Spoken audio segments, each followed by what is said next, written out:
Perkenalkan, nama saya Sabina Isi Ramadhani dari Fakultas Ilmu Hukum dengan NIM 240821025. Perkenalkan, nama saya Diana Dianjani dengan nomor NIM 240801043 dari Fakultas Hukum.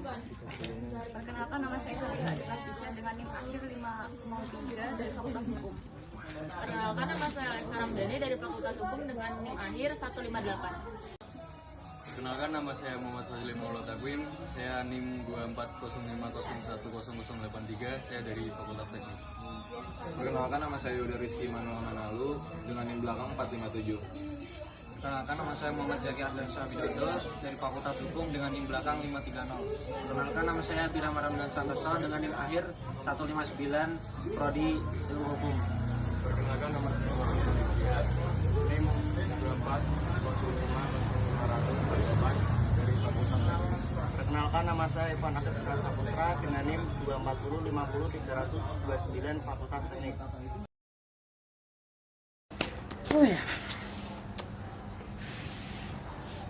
Halo teman-teman semuanya, bagaimana kabar perkuliahan hari ini? Pasti lancar-lancar saja kan? Yang tugasnya menumpuk itu, alah tugasnya kan juga kurang. Mendengar kata skripsi kita pasti sudah tidak asing lagi ya kan? Apalagi kita mahasiswa, kita pasti butuh skripsi untuk mencapai kelulusan kita. Nah, di kelompok 4 ini kita akan membahas bagaimana cara membuat skripsi yang baik dan benar dan sesuai aturan. Sebelum masuk ke inti videonya, alangkah baiknya kalian menyiapkan buku dan alat tulis, serta jangan lupa like, komen, dan subscribe-nya ya. Jadi sebelum kita mengetahui bagaimana tata cara membuat skripsi, pertama-tama kita harus tahu apa itu skripsi. Jadi skripsi adalah istilah yang digunakan untuk menyebut suatu karya tulis ilmiah berupa paparan tulisan hasil penelitian mahasiswa jenjang sarjana yang membahas suatu permasalahan fenomena dalam bidang ilmu tertentu dengan menggunakan kaidah-kaidah yang berlaku. Di Indonesia, skripsi merupakan karya tulis ilmiah yang umumnya bersifat wajib dibuat oleh mahasiswa sebagai salah satu syarat untuk menyelesaikan pendidikannya. Setelah mengetahui apa itu skripsi, pastinya kita harus tahu tujuannya kan? Nah, tujuannya akan dibahas oleh teman saya. Perkenalkan, nama saya Muhammad Fazli Maulud Taqwim. Tim saya 240501003.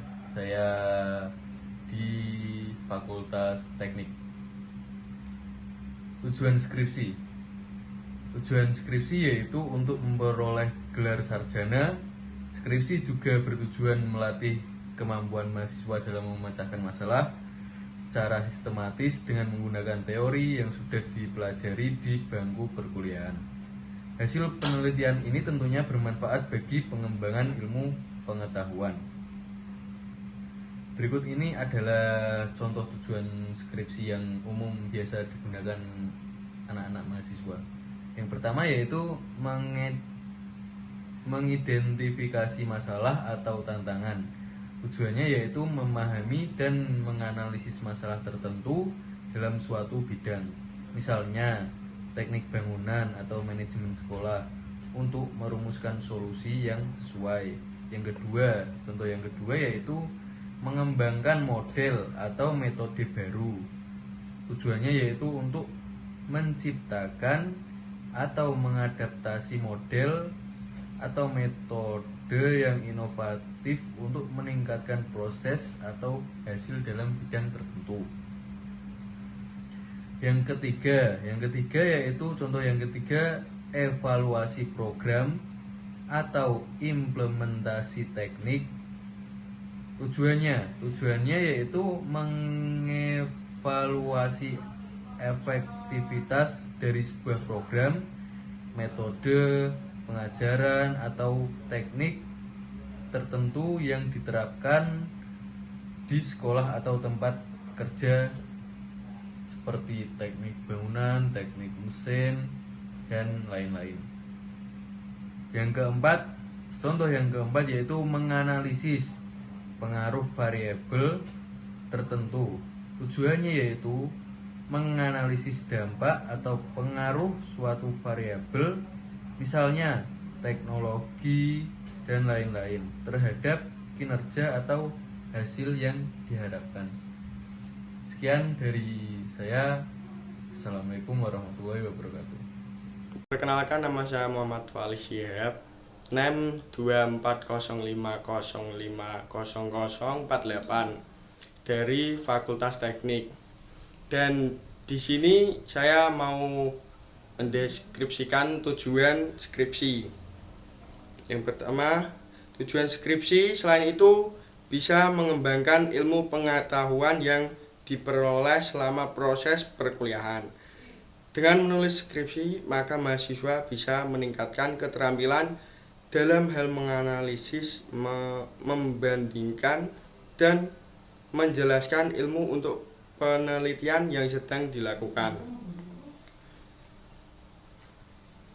Dan contoh tujuan skripsi umum yang bisa digunakan sebagai acuan awal adalah nomor 1, yaitu mengidentifikasi masalah atau tantangan tujuan, memahami dan menganalisis masalah tertentu dalam suatu bidang, misalnya teknik mesin, untuk merumuskan solusi yang sesuai. Yang kedua, mengembangkan model atau metode baru. Tujuannya yaitu untuk menciptakan atau mengadaptasi model atau metode yang inovatif untuk meningkatkan proses atau hasil dalam bidang tertentu. Yang ketiga, evaluasi program atau implementasi teknik tujuan. Mengevaluasi efektivitas dari sebuah program, metode pengajaran atau teknik tertentu yang diterapkan di sekolah atau tempat kerja teknik mesin. Yang keempat, menganalisis pengaruh variabel tertentu. Tujuannya untuk menganalisis dampak atau pengaruh suatu variabel, misalnya teknologi, bahan mesin, terhadap kinerja atau hasil yang diharapkan. Sekian presentasi dari tujuan skripsi saya. Kurang lebihnya terima kasih. Di sini saya akan membahas tentang bagaimana cara membuat skripsi. Yang pertama adalah pilih topik yang sesuai, yaitu pilih topik yang sesuai dengan minat dan bidang studi Anda. Yang kedua adalah buat proposal penelitian yang berisi latar belakang, tujuan, metodologi, dan rencana kerja. Yang ketiga ada kumpulkan data yang relevan dengan topik, pengumpulan data berupa wawancara, terus habis itu ada observasi atau analisis literatur.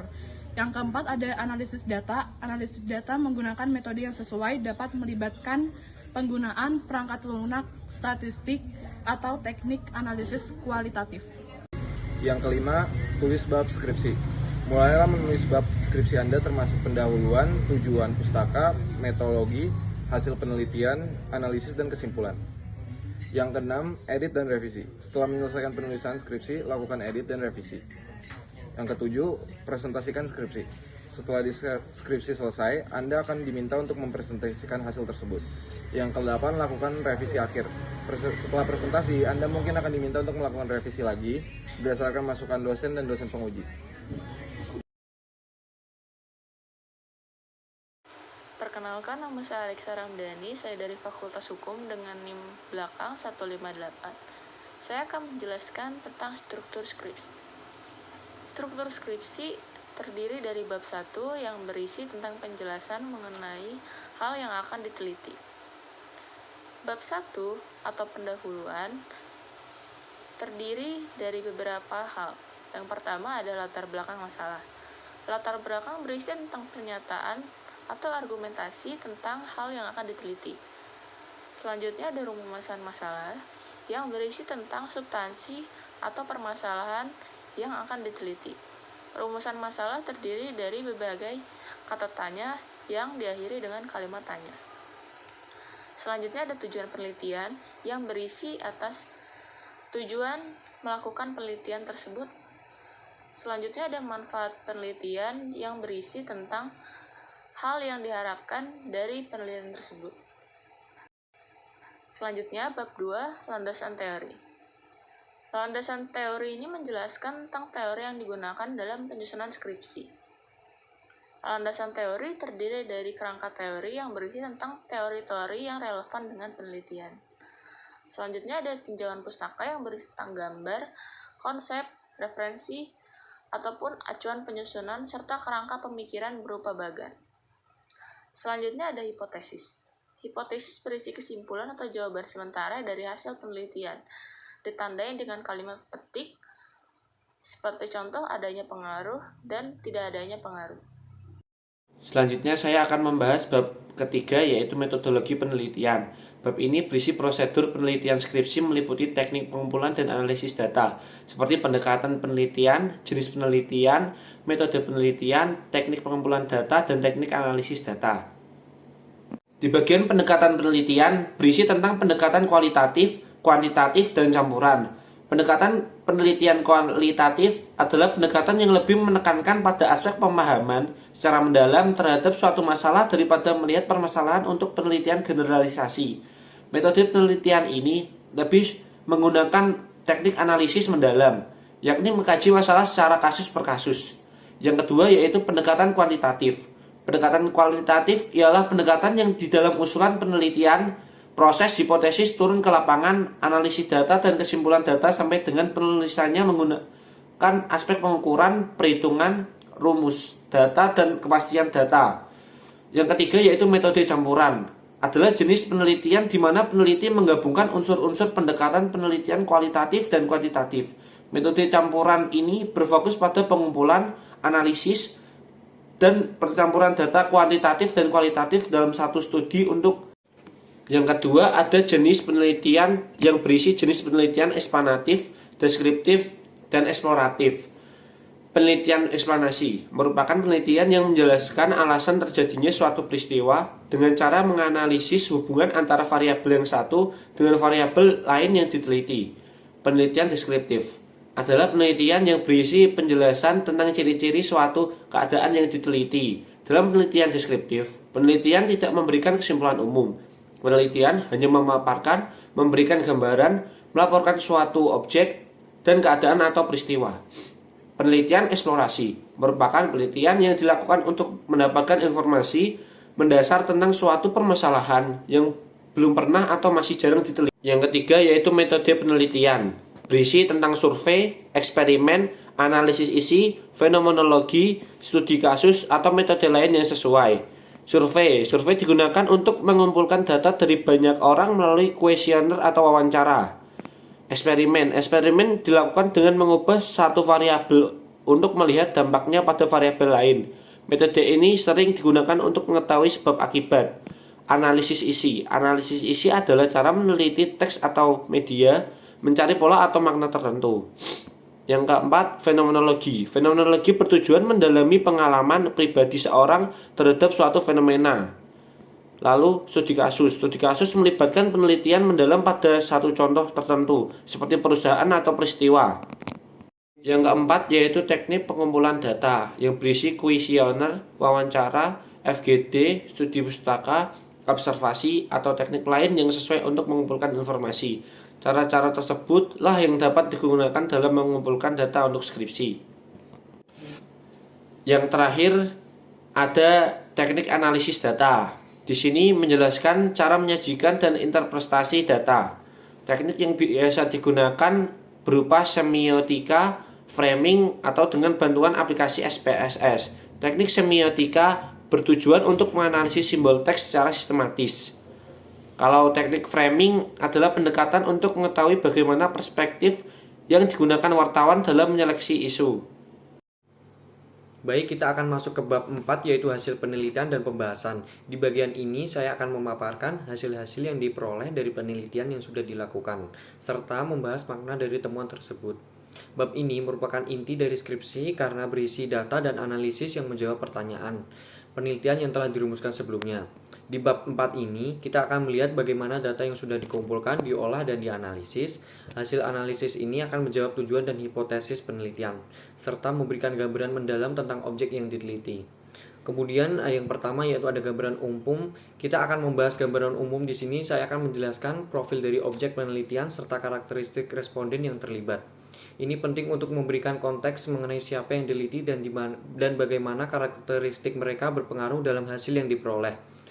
Selanjutnya yang kedua yaitu ada analisis data. Di bagian ini berisi pengolahan data serta uji hipotesis terhadap data yang dikumpulkan analisis ini. Bertujuan untuk memastikan apakah data yang ada mendukung hipotesis yang sudah dirumuskan atau tidak.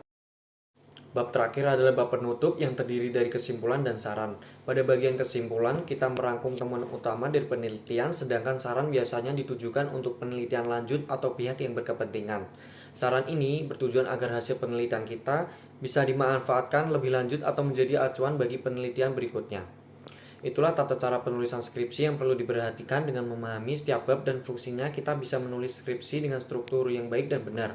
Hal ini kita akan membantu kita menyusun argumen secara logis dan mendalam serta memenuhi standar akademik yang berlaku.